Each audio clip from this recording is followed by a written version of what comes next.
सितारा और चेतन बहुत ही प्यारे से हस्बैंड वाइफ हैं। दोनों की शादी अभी नवंबर के महीने में ही हुई थी। कुछ ही हफ्तों में सितारा ने अपने ससुराल की सारी जिम्मेदारियां संभाल ली थी।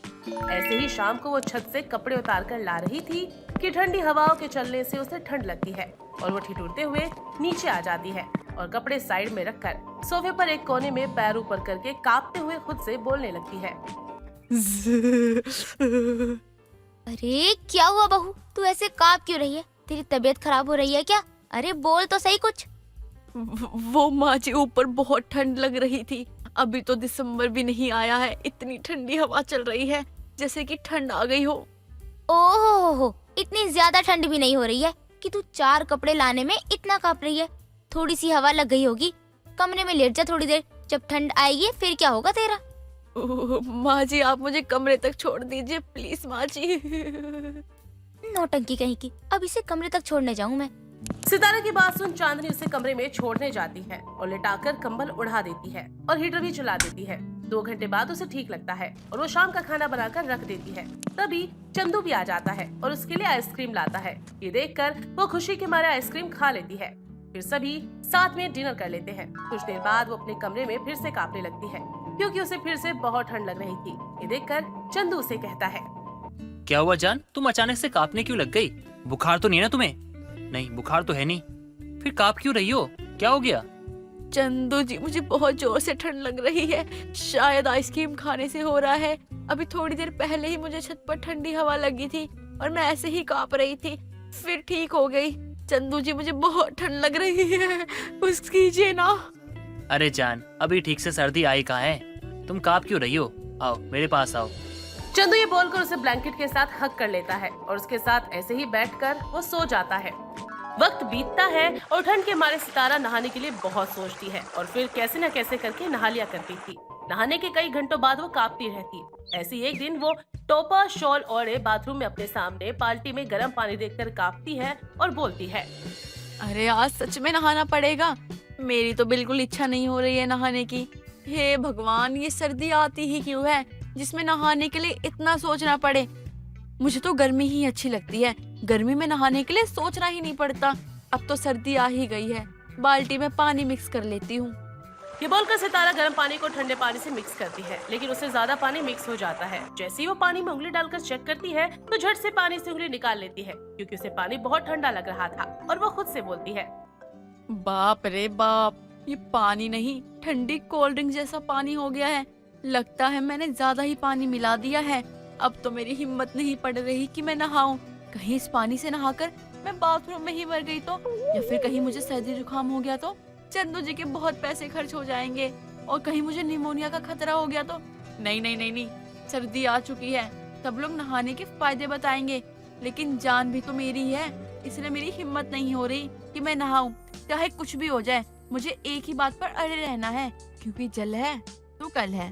तो मतलब निष्कर्ष यही निकलता है कि आज सितारा नहीं नहाएगी, तो ठंडे ठंडे पानी बाय बाय। सितारा ये कहकर वहाँ से चली जाती है और पानी की कुछ बूंदे अपने मुंह पर छिड़क लेती है क्योंकि उसकी नहाने की जरा भी हिम्मत नहीं होती। ओह, कितनी ठंड हो गई। अब ये कुछ बूंदे छिड़क कर मैं पवित्र हो गई। सितारा बिना नहाए ही दूसरे कपड़े पहनकर रेडी हो जाती है और ऐसे रिएक्ट करती है जैसे कि वो नहा ली हो और अपनी सास को सुबह का नाश्ता परोस देती है। तभी उसकी शक्ल देखकर उसकी सास कहती है, अरे बहू, तेरी शक्ल कुछ अजीब सी लग रही है, क्या हुआ? सब ठीक तो है? कहीं माँ जी को पता तो नहीं चल गया कि मैं नहाई नहीं हूँ? अरे बहू बता ना क्या हुआ? तू सोई नहीं क्या रात भर? तेरी शक्ल ऐसी लग रही है जैसे तू नींद में उठकर आ गई हो। नहीं नहीं माँ जी, नींद पूरी है। पता नहीं, आपको शायद ऐसा लग रहा होगा। अच्छा चल ठीक है। अच्छा बहू, मैं क्या कह रही थी, सामने वाली पड़ोसन झंडे वालन मंदिर जा रही है रात में, तो हम भी चलते हैं, रात भर वहीं बैठेंगे थोड़ी देर। नहीं नहीं माँ जी, मैं नहीं जाऊंगी। आपको पता भी है कितनी ठंड हो रही है बाहर। आपकी कुल्फी जमेगी और साथ साथ मेरी भी कुल्फी जमवाओगे क्या? तो फिर क्या करूँ बहू, मना कर दूं उसे? और क्या माँ जी, अरे आराम से घर में रजाई में घुसकर बैठिए, चाय पकोड़े खाइए, मूंगफली छीलिए, गुड़ खाइए और मुझे भी खाने दीजिए। आइडिया बुरा नहीं है तेरा। चल फिर तू जा, जैसा बोली है ना वैसे पकोड़े बना कर ला मेरे लिए। हैं? ये क्या, मैं खुद फंस गई। अब पकोड़े बनाने पड़ेंगे मुझे। चलो कोई नहीं, पकोड़े मैं खुद भी तो खाऊंगी। ये बोलकर सितारा पकोड़े बनाने तुरंत ही रसोई में चली जाती है और कुछ ही देर में वो अपनी सास के सामने पकोड़े लाकर उनसे कहती है, लीजिए माँ जी, खाइए, गरम गरम पकोड़े बहुत अच्छे बने हैं। अब तो इतने प्यार से लाई है तो मैं खाऊंगी ही ना। ऐसे ही हफ्ता बीत जाता है। सितारा बिल्कुल भी नहीं नहाती, बस मुंह धोकर अपने कपड़े रोज बदल कर आ जाया करती। सबको लगता है कि वो नहाई हुई है, इसलिए कांपने का नाटक भी करती। ऐसे ही दोपहर के वक्त सितारा अपनी सास के साथ सोफे पर बैठकर टीवी देख रही होती है। तभी गंदी सी बदबू चांदनी की ओर आने लगती है और वो बोलती है, अरे बहू, कहीं से बहुत गंदी सी स्मेल आ रही है, तुझे नहीं आ रही क्या? कहीं मेरे ना नहाने की वजह से मुझ में से माँ जी को बदबू तो नहीं आने लगी? अरे नहीं नहीं माँ जी, मुझे तो कोई बदबू नहीं आ रही है। आपको कहाँ से आ रही है? अरे बहू, तेरी नाक खराब हो गई है क्या? इतनी बदबू आ रही है। कहीं कोई चूहा तो नहीं मर गया सोफे के नीचे? नहीं माँ जी, मैंने सुबह साफ किया था, कुछ नहीं है ये सब। मुझे तो बहुत गंदी बदबू आ रही है, मैं जा रही हूँ अपने कमरे में। ठीक है माँ जी, लगता है मुझे परफ्यूम लगाना शुरू कर देना चाहिए, क्योंकि मुझे बिना नहाए 10 दिन हो गए हैं। कुछ देर बाद चांदनी कमर पर बाम लगवाने के लिए अपनी बहू के पास जाती है और उसे फिर से बदबू आने लगती है, लेकिन वो कुछ नहीं कहती मगर बाम लेकर चली जाती है। तभी वो कमरे के बाहर जाकर चुपके से सितारा पर नजर रखती है। सितारा अपना परफ्यूम ढूंढते हुए परेशान हो रही थी। जब भी कोई काम की चीज चाहिए होती है, तभी पता नहीं क्यों नहीं मिलती है वो। अब कहाँ गया ये परफ्यूम? अगर ये नहीं लगाया तो माँ जी को पता चल जाएगा कि मैं नहाई नहीं हूँ। इसका मतलब मैं सही थी, वो गंदी बदबू बहू में से ही आ रही थी। पता नहीं सड़ेली कब से नहीं लाई, लेकिन अभी से नहलाऊंगी, बस कल सुबह हो जाए। अगले दिन सुबह सुबह चांदनी उसके कमरे में आती है और उससे कहती है, अरे बहू, मैं तेरे लिए गर्म पानी की बाल्टी लाई थी, वो मैं अभी नहा नहीं रही हूँ, थोड़ी देर बाद नहाऊंगी, इसलिए पानी ठंडा होने से पहले तू नहा ले, वरना ये गर्म पानी भी वेस्ट हो जाएगा। अरे माँ जी, आप नहा लीजिए ना, मेरी चिंता मत कीजिए, मैं नहा लूंगी घर का काम करके। अरे नहीं बहू, तू ही नहा ले इस पानी से, तुझे पता है ना बिजली का बिल कितना आता है। जा नहा ले, पानी ठंडा हो रहा है। पता नहीं माँ जी को बेचैन नहीं है जो मेरे लिए पानी लाकर रख दिया। वैसे इनसे कुछ उठता नहीं है, और अब ये भारी बाल्टी उठाकर लेकर आई हैं। ठीक है माँ जी, मैं नहाने जा रही हूँ। ये बोलकर जब सितारा अपनी नहाने की बाल्टी बाथरूम में रखती है तो चांदनी बाहर कान लगाकर सुनती है ताकि उसे नहाने का शोर आए और पता चल जाए, लेकिन ऐसा कुछ होता नहीं है। सितारा पानी फैलाकर मुंह पर पानी छिड़ककर जल्दी से बाहर आती है और कांपने का नाटक करती है। चांदनी को बाहर आने का पता लगता है और वो 4 कदम पीछे हो जाती है और अपनी बहू को देखकर कहती है, अरे बहू, तू नहाई नहीं क्या अभी तक? कैसी सूखी सूखी सी लग रही है। अरे नहीं माँ जी, मैं तो नहा ली पूरी। आप यहाँ कैसे? आप गई नहीं क्या? अरे बहू, मैं तेरा यहीं बैठकर इंतजार कर रही थी, लेकिन तू मुझे अभी भी ठीक नहीं लग रही है।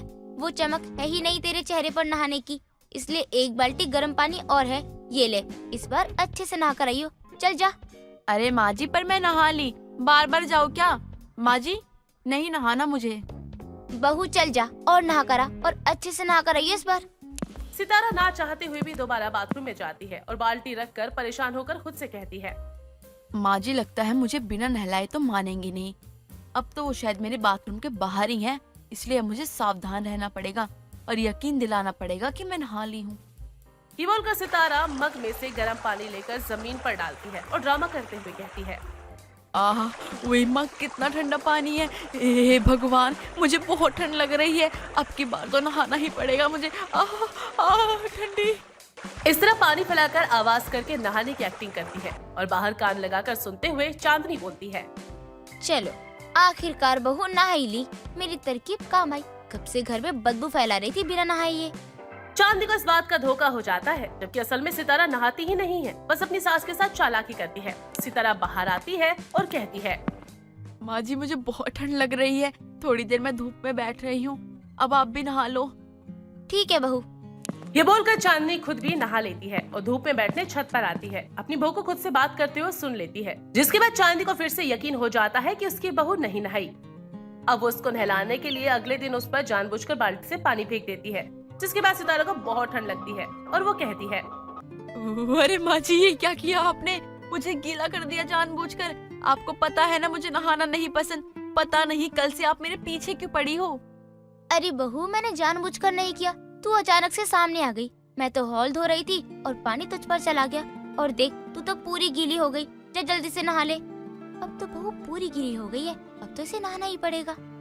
इस बार सचमुच में सितारा को नहाना पड़ता है और इस बात से वो काफी चिढ़ जाती है और अपने पति से सास की शिकायत करती है। जिसके बाद चंदू बोलता है, माँ आपने ऐसा क्यों किया? सितारा पे पानी क्यों डाला आपने? बेटा मैंने जानबूझकर नहीं किया, बहू अचानक से सामने आ गई थी। नहीं चंदू जी, माँ जी झूठ बोल रही हैं। अच्छा ये छोड़, तो मैं क्या करती? तुझे बहू अजीब नहीं लग रही थी क्या? इतने दिन से नहाई नहीं थी। अरे इसके शरीर में खुजली हो रही थी, रेशेस, ये कोई परेशानी हो गई थी और ये 15 दिन से नहाई नहीं थी। मैंने खुद इसके मुंह से सुना है। क्या सच में माँ? हाँ बेटा, अगर ये एक दिन छोड़ के एक दिन नहाए ना तो भी कोई बुरी बात नहीं है। मानती हूँ सर्दी है, रोज मत नहा, पर इतने दिन थोड़ी ना। बहू घर की लक्ष्मी होती है, रोज पूजा पाठ भी बिना नहाए धोए अच्छा नहीं लगता है ना, इसलिए समझा रही हूँ अब इसे।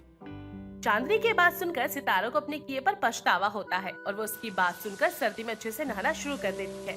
जिसके बाद सब ठीक हो जाता है। गुनगुन कोलकाता सिटी में अपने पूरे परिवार के साथ रहा करती थी। गुनगुन के पिता एक स्कूल मास्टर थे और वहीं उनकी माँ गाने की टीचर थी। गुनगुन को झालमुरी खाने का बहुत शौक था। उसे जब भी वक्त मिलता वो झालमुरी खाने बैठ जाती। एक शाम गुनगुन झालमुरी बना रही होती है कि तभी उसकी बचपन की दोस्त टिया गुनगुन से मिलने के लिए आती है और उसकी माँ रेशमा से बोलती है, मासी माँ, गुनगुन कहाँ है? वो रसोई में झालमुरी बना रही होगी, उसके अलावा कोई काम नहीं है। ठीक है, देखती हूँ उसे। वैसे मासी माँ, आजकल आप बहुत सुंदर होती जा रही हो। इस सुंदरता का राज मुझे भी बताओ। मस्का कम लगाया कर और जाके देख उस पगली की झालमुरी बनी या नहीं। इतना कहकर टिया भी गुनगुन के पास झालमुरी खाने के लिए चली जाती है। फिर दोनों चटकारे लेकर झालमुरी खा रहे होते हैं कि तभी गुनगुन और टिया की दोस्त दीपा भी वहाँ आ जाती है और तीनों मजे से झालमुरी का मजा लेने लगते हैं कि तभी दीपा गुनगुन से कहती है, गुनगुन तेरे हाथ की झालमुरी बहुत मिस करेंगे हम। हाँ यार, मुझे भी बहुत याद आएगी। तू क्यों जा रही है दिल्ली? स्टडी करने पागल लड़की, तू भी चल। फिर वहाँ भी ना हम सब अपना स्पेशल झालमुरी बना के खाएंगे। तू पहले स्टडी कर ले, फिर उसके बाद एक झालमुरी का ठेला खोल लियो, MBA झालमुरी वाली, उसमें बहुत अच्छा फ्यूचर है। दीपा की बात सुनकर तीनों जोर जोर से हंसने लगते हैं और ऐसे ही मजाक मस्ती में पूरा दिन गुजर जाता है। फिर टिया और दीपा भी अपने अपने घर को निकल जाते हैं। ऐसे ही कई दिन बीत जाते हैं। गुनगुन भी अब दिल्ली अपनी स्टडी पूरी करने जा रही थी कि तभी रेशमा बोलती है, गुनगुन मेरी बच्ची, अच्छे से मन लगा के पढ़ाई करना। ओफो माँ, तुम भी कमाल करती हो, रोना धोना बंद करो। हाँ मासी माँ, ये पढ़ लिख कर झालमुरी वाली ही बनेगी। आप चिंता मत करो, बहुत सक्सेसफुल फ्यूचर है इसमें। चुप हो जाओ तुम दोनों, मेरा मजाक बना रही हो? वापस आने दो, फिर खबर लेती हूँ। इतना कहकर गुनगुन कार से एयरपोर्ट की तरफ निकल जाती है और कुछ देर बाद दिल्ली पहुंच जाती है। ऐसे ही कुछ दिन बीत जाते हैं। गुनगुन अब कॉलेज भी जाने लगी थी। उसे अब अपने शहर की झालमुरी बहुत याद आती है और वो खुद से कहती है, यार यहाँ तो कहीं भी झालमुरी की शॉप नहीं है, कैसे गुजारा होगा मेरा? मैं बिना झालमुरी के कैसे रहूंगी? गुनगुन सोच ही रही होती है कि तभी पीछे से एक स्वीटी नाम की लड़की उससे टकरा जाती है। स्वीटी एक बहुत बड़बोली लड़की होती है जिसे बात करना बहुत पसंद था। तभी वो गुनगुन को उदास देखकर उससे बोलती है, क्या हुआ, आप इतना सैड क्यों हो? कोई दिक्कत परेशानी? अगर कोई परेशानी होती है तो मुझे जरूर याद करे, मेरे पास हर दर्द का इलाज है। मुझे झालमुरी खानी है। कब? अब। एक बात बताइए मिस, चलो कोई भी हो आप, मेरा नाम स्वीटी है और आपका नाम? गुनगुन। हाँ तो गुनगुनाओ, मैंने कब रोका है? जितना मर्जी गुनगुनाओ, कोई दिक्कत परेशानी नहीं है। दिक्कत परेशानी नहीं है कह कह के सारी सवाल कर डाले, पर जो सवाल पहले पूछा था मैंने उसका जवाब कब देंगी मिस? दिक्कत परेशानी? ओ सॉरी, हाँ तो आपको क्या खानी थी? झालमुरी खानी है, बहुत दिन से नहीं खाई और मैं झालमुरी को ना बहुत मिस कर रही हूँ। ये क्या है, आज पहली बार नाम सुना है मैंने, और नाम इतना अटपटा क्यों है भाई? क्योंकि ये चटपटा होता है ना, इसलिए इसका नाम अटपटा है। इतना कहकर दोनों मार्केट की तरफ चले जाते हैं, पर दोनों को कहीं भी झालमुरी वाला नहीं दिखता।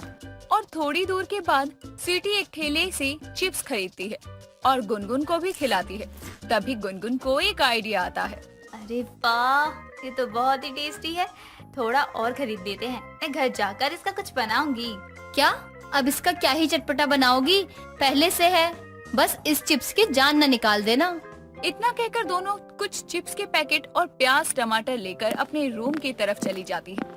वहीं स्वीटी गुनगुन को देखकर हैरान हो गई और गुनगुन से बोलती है, एक बात कहूँ गुनगुन तुमको, तुम्हारे सर पर कहीं चोट लगी है क्या? नहीं, मुझे कोई चोट नहीं लगी है, पर तुम ऐसा क्यों पूछ रही हो? अरे तुम चिप्स में प्याज टमाटर डाल के खाने वाली हो। नॉर्मल लोग सब्जी में डाल के खाते हैं, पर शायद तुम नॉर्मल लोगों में नहीं आती हो। हमारे वहाँ ना झालमुरी ऐसे ही बनती है, पर एक बार इसको खा के तो देख, मजा आ जाएगा। फिर यही खाने की जिद करेगी तू हमेशा। बस कर बंगालन, इतनी भी पागल नहीं हूँ मैं जो तेरी अटपटी चीज खाने के पीछे पागल हो जाऊं। गुनगुन हंसती ही जा रही थी। स्वीटी गुनगुन को टमाटर प्याज के साथ चिप्स खाते हुए देखकर हैरान थी। ऐसे ही कुछ दिन और बीत जाते हैं। धीरे धीरे गुनगुन झालमुरी भूलकर प्याज टमाटर वाले चिप्स खाने की दीवानी हो जाती है और एक दिन गुनगुन की माँ उससे दिल्ली मिलने आती है। उफ, कितनी गर्मी है दिल्ली में, कैसे रहती है तू यहाँ? जैसे कोलकाता में रहती थी। वैसे माँ, दीपा और टिया दोनों कैसी हैं? वो दोनों भी ठीक है। उन दोनों ने तेरे लिए कुछ भेजा है। ये क्या, झालमुरी? रुको, मैं आपको दिल्ली का झालमुरी खिलाती हूँ। इसे खाने के बाद ना आप झालमुरी खाना ही भूल जाएंगी। माँ बेटी बातें कर ही रही थी कि तभी स्वीटी आ जाती है और गुनगुन की माँ रेशमा से बातें करना शुरू कर देती है। नमस्कार आंटी, मुझे इतनी ही बंगाली आती है, आपको बुरा तो नहीं लगा ना? अरे कोई बात नहीं बेटा, तुमने इतना बोल लिया वही काफी है। आंटी, आपको कोई दिक्कत परेशानी तो नहीं हुई ना यहाँ आने में? अगर कोई भी दिक्कत परेशानी हो तो मुझे याद कीजिएगा, मैं हमेशा हाजिर हूँ। गुनगुन, वैसे इस दिक्कत परेशानी का नाम क्या है? अभी तक बताया नहीं इसने। गुनगुन की माँ की बात सुनकर स्वीटी, गुनगुन और रेशमा तीनों हंसने लगते हैं। अब फिर क्या था, गुनगुन चिप्स में प्याज टमाटर मिलाती है और चिप्स में ये सब डालकर खाने लगती है। ऐसे ही कुछ दिन बीत जाते हैं। गुनगुन की माँ रेशमा भी अब वापस कोलकाता अपने घर लौट जाती है। गुनगुन का चिप्स में प्याज टमाटर डालकर खाना कुछ ज्यादा ही हो गया था। अब तो स्वीटी भी परेशान हो जाती है और कहती है, बस कर गुनगुन, कितना चिप्स में प्याज और टमाटर डालकर खाएगी? ज्यादा चिप्स खाएगी तो मोटी हो जाएगी। अभी लड़के भाव देते हैं ना तुझे, देख लेना, मोटी होने के बाद भी कोई तेरे आसपास भी नहीं देखने वाला। चुप कर, मेरे खाने में ऐसे नजर मत डाल। खाना है तो खा, भाषण मत दे। तुझे खाना है तू खा, मुझे नहीं खाना। जब तू टुनटुन मौसी हो जाएगी ना तब पता चलेगा। खाने से मोटी नहीं हो रही, पर हाँ, तेरी तीखी तीखी बातें मुझे जरूर मोटा कर देंगी। इतना कहकर गुनगुन और चिप्स निकालकर उसमें प्याज टमाटर डालकर खाने लगती है। ऐसे ही दिन बीतते हैं। कुछ दिनों बाद जब गुनगुन मार्केट से चिप्स प्याज और टमाटर लेने जाती है तो सब्जी वाले से कहती है, भैया ये टमाटर कैसे दिए? 2 किलो टमाटर 250 में और 1 किलो टमाटर लेंगे तो 150 रुपए लगेंगे। अब बताइए कितना देना है? क्या बात कर रहे हो भैया, 150 रुपए में 1 किलो? इतना महंगा टमाटर? बाप रे, ये टमाटर है क्या सोना? इतना महंगा क्यों बता रहे हो? अरे लेना है तो लीजिए, ज्यादा मोल भाव मत कीजिए हमरे साथ, ठीक है? बिक्री के टाइम पे पता नहीं कहाँ कहाँ से चले आते हैं। चलो निकलो यहाँ से। अरे लगा गई पनौती, कुछ लेना देना होता नहीं है इनको, बस नौटंकी करवा लो इनसे। बढ़िया टमाटर खरीदने वाली। ये सुनकर गुनगुन को बहुत बुरा लगता है और वो दूसरी तरफ सब्जी लेने चली जाती है, पर हर तरफ टमाटर इतना महंगा होने के कारण गुनगुन उदास हो जाती है कि तभी दूर स्वीटी उसे जाते हुए नजर आती है और गुनगुन जल्दी से स्वीटी के पास पहुंच जाती। स्वीटी, रुक जा चुड़ैल। आराम से सांस तो ले ले। हुआ क्या है, इतना हाफ क्यों रही है? तेरे चक्कर में तेरे पीछे पीछे कब से भाग रही हूँ। तुझे कितनी आवाज लगाई, तुझे सुनाई नहीं देता क्या? कैसे सुनाई देगा, मैंने अपने कान के अंदर तंबूरा जो डाल रखा है। तंबूरा? अभी ये क्या है? नई नई चीजें कहाँ से लेकर आ जाती है? पागल, तंबूरा तो मैं मजाक में बोल रही हूँ। तंबूरा मतलब ईयरबड्स, समझी? दोनों घर की तरफ चली जाती हैं। ऐसे ही कुछ दिन बीत जाते हैं। गुनगुन अब पहले से ज्यादा मोटी हो गई थी और अब तो गुनगुन का चिप्स खाना भी दुगना हो चुका था। टमाटर की महंगाई से तब भी गुनगुन चिप्स खाना नहीं छोड़ती। ऐसे ही एक दिन स्वीटी मार्केट से टमाटर नहीं लाती तो इस बात से गुनगुन चिढ़ जाती है और बोलती है, तुझे एक चीज लाने को कहा था, पर तुझसे तो वो भी नहीं होता कामचोर। ब्रेक मार ब्रेक, इतना कौन सुनाता है? चिप्स में प्याज टमाटर डालकर खाने वाली आदत को सुधार ले। और हाँ, टमाटर महंगा हो गया है। अगर तूने ये आदत नहीं छोड़ी तो तेरी लुटिया टमाटर के पीछे लूट जाएगी। स्वीटी गुनगुन को सुनाने लगती है और ऐसे ही कुछ दिन बीत जाते हैं और गुनगुन को अपने मोटापे से तकलीफ होने लगती है। गुनगुन बैठकर चिप्स खा रही थी कि उसके पेट में जोरों का दर्द होता है। स्वीटी उसे डॉक्टर के पास लेकर जाती है। डॉक्टर गुनगुन का चेकअप करता है और बोलता है, क्यों खाती हो जंक फूड जो तुम्हें और तुम्हारे शरीर को तकलीफ दे? इस उम्र में इतनी मोटी होना अच्छी बात नहीं है। दोबारा ऐसी हालत हुई तो मेरे पास मत लेके आना। डॉक्टर की इतनी कड़वी बातें सुनकर गुनगुन समझ जाती है और उसे एहसास होता है कि उसने स्वीटी की बात ना सुनकर कितना गलत किया और अब वो कभी चिप्स नहीं खाती। सूरज बहुत ही गरीब परिवार से था, जो कि अपनी छोटी बहन गीता और माँ मिताली के साथ रहता था। वो बच्चों को ट्यूशन देकर अपना घर चलाता। एक दिन शाम को जब वो घर लौट कर आता है, तभी उसकी बहन गीता उसके पास आती है। भैया आप आ गए? मैं कब से आपका इंतजार कर रही थी। अच्छा हुआ कि आप जल्दी आ गए। क्या हुआ गीता, तुम्हें मुझसे कोई काम था क्या जो तुम मेरा इंतजार कर रही थी? हाँ भैया, काम तो था। अब इसे काम बोलो या मेरी फरमाइश, लेकिन मुझे ये चीज चाहिए। पहले चीज का नाम तो बताओ कि तुम्हें चाहिए क्या। अगर मेरे हद में होगा तो मैं तुम्हें कभी मना नहीं करूँगा। बोलो तुम्हें क्या चाहिए। भैया मुझे अपने घर में बिरयानी दावत देनी है राखी पर। ये तुम क्या कह रही हो गीता? गरीब के घर में बिरयानी की दावत? किस खुशी में? मुझे पता था आप भूल जाएंगे। अब क्या भूल गया मैं गीता, साफ साफ बताओ। पहले आप वादा करो कि आप हमारे घर पर बिरयानी की दावत रखेंगे। जो चीज पॉसिबल ही ना हो उस चीज का मैं वादा नहीं कर सकता हूँ। ठीक है, फिर मुझे आपसे कुछ कहना ही नहीं है। गीता इतना कहकर सूरज को बिना पूरी बात बताए वहाँ से चली जाती है और सूरज अपने सर पर हाथ रखकर बैठ जाता है। कुछ देर बाद उसकी माँ मिताली बाजार से सब्जियाँ लेकर घर आती है और सूरज को सर पकड़े बैठे देखकर डर जाती है। क्या हुआ बेटा, तू ठीक तो है? ऐसे सर पकड़कर क्यों बैठा हुआ है? कुछ नहीं माँ, आपके घर में आपकी एक पागल लड़की है, उसी ने मेरे सर में दर्द कर रखा है और कुछ नहीं है। पता नहीं क्या हो गया है उसे। जब से आया हूँ तब से एक बात ही लेकर मेरे पीछे पड़ गई है। अच्छा, अब क्या डिमांड है उस महारानी की? अब क्या बताऊँ मैं माँ आपको। मैडम की डिमांड है कि उन्हें अपने घर में बिरयानी की दावत देनी है, जैसे कि हम बहुत अमीर हों, हमारे पास कोई पैसों का पेड़ लगा हो जहाँ से हम पैसे तोड़कर घर में बिरयानी की दावत रख दें। बेटा, इसमें उसकी गलती नहीं है। शायद तू भूल गया है, लेकिन उसके पिछले जन्मदिन पर तूने उसे बोला था कि उसे अगले जन्मदिन पर तो घर में बिरयानी दावत रखेगा। वो वही बोल रही होगी। अरे हाँ माँ, मैं तो भूल ही गया था। मैंने बेवजह उसको इतना सब कुछ सुना डाला। इसमें उसकी क्या गलती है? वो तो मुझे वही याद दिला रही थी जो मैंने ही उसे कहा था। लेकिन बेटा, इसमें गलती तेरी भी तो नहीं है। हम गरीब लोगों के लिए बिरयानी दावत बहुत बड़ी बात है। ये चीज हमारी औकात से बाहर है। पर कुछ तो करना ही पड़ेगा ना माँ। मैं एक बार गीता से बात करके आता हूँ। बेचारी को बेवजह ही गुस्सा दिला दिया मैंने। सूरज इतना कहकर गीता के कमरे में जाता है और उसके आगे कान पकड़कर खड़ा हो जाता है। सॉरी गीता, मुझे नहीं पता था कि तुम्हारा बर्थडे आने वाला है। इतना काम होता है, उसी चक्कर में सब कुछ भूल गया। अपने भाई को माफ कर दो प्लीज। रहने दो भैया, आपको सॉरी बोलने की जरूरत नहीं है। हर बार मेरा बर्थडे सबको याद रहे, ये जरूरी तो नहीं है ना। देख, मैं अपनी गलती मान रहा हूँ।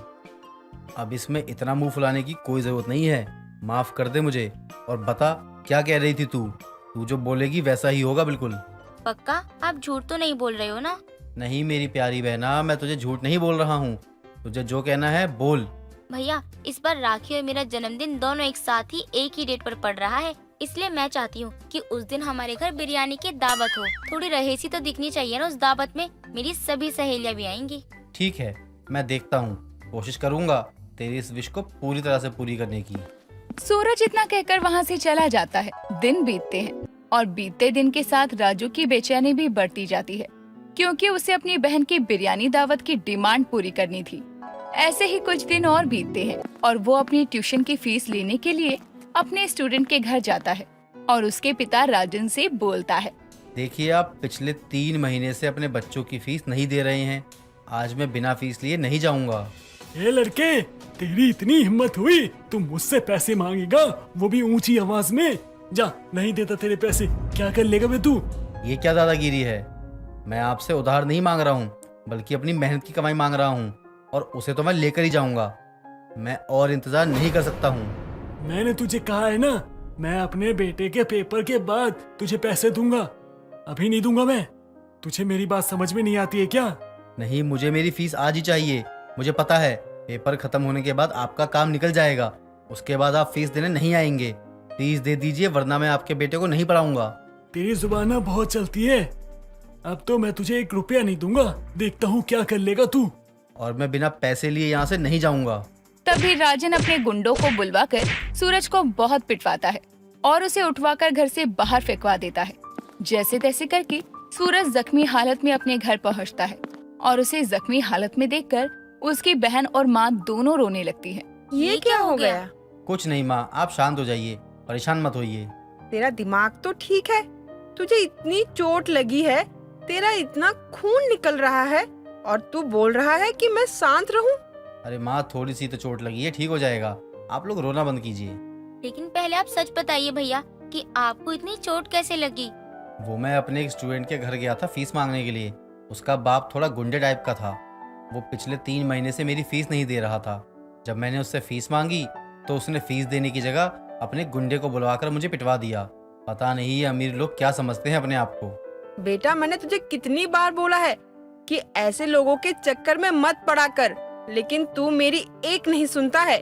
कल को तुझे कुछ हो गया तो मैं क्या करूंगी? माँ, आप चिंता मत करिए, कुछ नहीं होगा।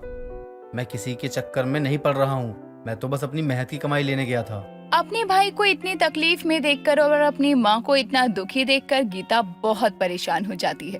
भैया, आपको आज ही उनके घर जाने की जरूरत थी। जब आप इतने दिन रुक सकते हो तो कुछ दिन और रुक जाते। गीता, अगर मैं कुछ दिन और रुक जाता तो मैं अपनी बहन के घर में बिरयानी की दावत की डिमांड पूरी जरूर कर देता। वो तो अभी भी नहीं होगा भैया। कौन सा उसने आपको पैसे दे दिए? आज नहीं दिए तो कल जाऊंगा, कल नहीं तो परसों जाऊंगा। जब तक पैसे नहीं देगा तब तक जाता रहूंगा, क्योंकि एक ही जगह है जहाँ से पैसे मिलने के बाद हम गरीब के घर में बिरयानी की दावत पूरी हो सकती है। नहीं भैया, आपको इतनी तकलीफ देकर मुझे अपनी कोई इच्छा पूरी नहीं करवानी। मुझे किसी को कोई दावत नहीं देनी है। आपको मेरी कसम है, आज के बाद आप वहाँ नहीं जाएंगे। गीता इतना कहकर डॉक्टर के पास जाती है और उन्हें अपने घर लाकर अपने भाई का इलाज करवाती है। उस दिन के बाद से बिरयानी दावत का नाम तक नहीं लेती। लेकिन जैसे जैसे दिन बीतते हैं, सूरज की बेचैनी बढ़ती जा रही थी। वो अपने घर में बिरयानी दावत कैसे दे? जहाँ से पैसे आने की उम्मीद थी, वहाँ से आने की अब कोई भी कसर नहीं थी। समय बीतता है और राखी का दिन आता है। साथ ही गीता का जन्मदिन भी था। वो सुबह सुबह ही आरती की थाली लेकर अपने भाई के पास आती है। भैया, आप जल्दी से अपना हाथ दीजिए, मुझे आपको राखी बांधनी है। नहीं, मैं तेरा बिल्कुल भी अच्छा भाई नहीं हूँ। मैं तेरी एक छोटी सी डिमांड भी पूरी नहीं कर पाया। मुझे राखी बंधवाने का कोई हक नहीं है। भैया, आप ये सब छोड़िए और जल्दी से राखी बंधवाइए। मुझे कहीं और भी जाना है। और कहाँ जाना है? यही पास में एक लड़के के घर। मैं हर साल उसे राखी बांधती हूँ। उसकी कोई बहन नहीं है ना, इसीलिए। अपनी बहन की बात सुनकर सूरज की आंखों में आंसू आ जाते हैं और अपने भाई को राखी बांधकर गीता उसी लड़के के घर जाती है जिसके पिता ने उसके भाई को मारा था। रुक जाओ बेटा, मैं आज खुद तुम्हारे साथ तुम्हारे घर चलूंगा और तुम्हारे घर वालों से मिलूंगा।